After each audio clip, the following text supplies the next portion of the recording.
Pernah nggak sih Anda mikir, kenapa ya kalau ngomongin soal uang itu rasanya jadi rumit banget dan personal? Nah, kali ini kita akan coba bedah sebuah ide yang fundamental banget dari psikologi keuangan. Sebuah gagasan yang mungkin aja bisa mengubah cara Anda melihat setiap keputusan finansial, baik keputusan orang lain maupun keputusan Anda sendiri. Yuk, kita mulai.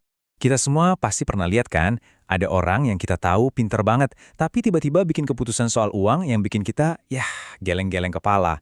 Mungkin ada teman yang tiap gajian langsung ludes buat beli barang mewah. Atau saudara yang nyimpen semua uangnya di bawah kasur karena takut banget sama investasi. Sebenarnya apa sih yang ada di kepala mereka? Pertanyaan ini nih yang jadi inti dari pembahasan kita. Nah, untuk menemukan jawabannya, kita akan lihat ide dari bab pertama buku yang luar biasa dari Morgan Housel, The Psychology of Money. Judul babnya simple tapi dalam banget. Tidak ada yang gila. Yuk kita bongkar bareng-bareng. Apa sih maksudnya? Oke, pertama-tama mari kita pahami dulu kenapa uang itu jadi subjek yang seringkali membingungkan. Gak kayak ilmu fisika atau matematika. Di dunia uang itu gak ada rumus pasti yang berlaku buat semua orang. Kenapa? Karena saat kita bicara soal uang, kita itu sebenarnya lagi bicara tentang perilaku manusia. Coba bayangin deh, kita semua ini seolah-olah pakai kacamata dengan lensa yang unik. Lensa ini dibentuk dari semua pengalaman hidup kita. Dan lewat lensa inilah kita melihat dunia, termasuk dunia keuangan. Masalahnya kita sering lupa kalau orang lain itu pakai kacamata dengan lensa yang beda banget.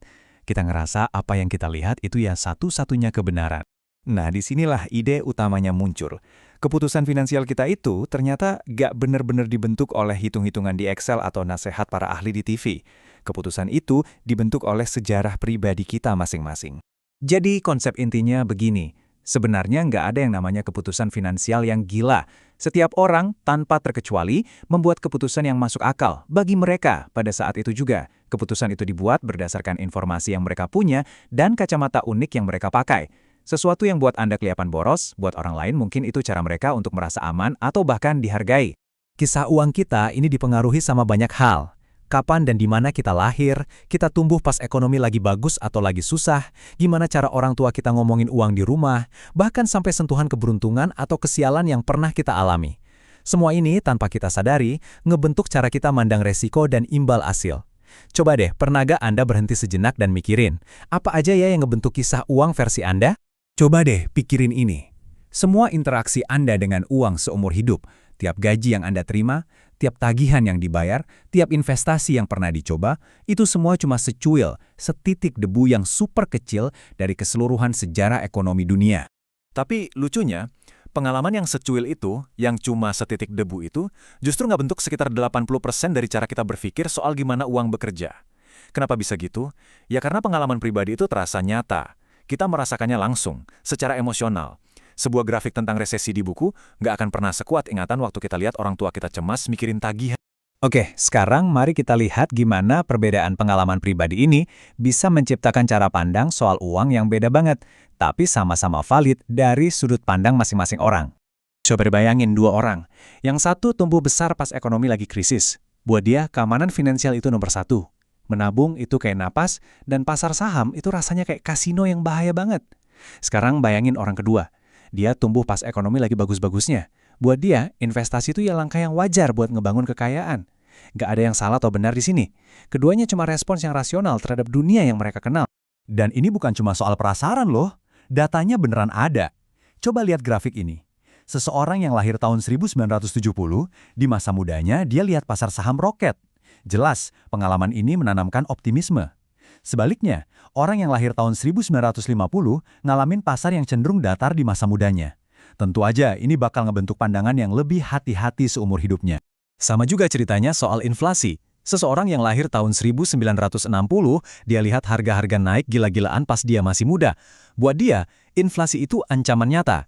Sementara itu, generasi yang lebih muda mungkin hampir nggak pernah ngerasain inflasi yang separah itu. Ini bukti nyata kalau cuaca ekonomi di masa kita tumbuh besar benar-benar nentuin cara kita berpakaian secara finansial seumur hidup kita. Jadi, setelah tahu semua ini, apa yang bisa kita ambil sebagai pelajaran?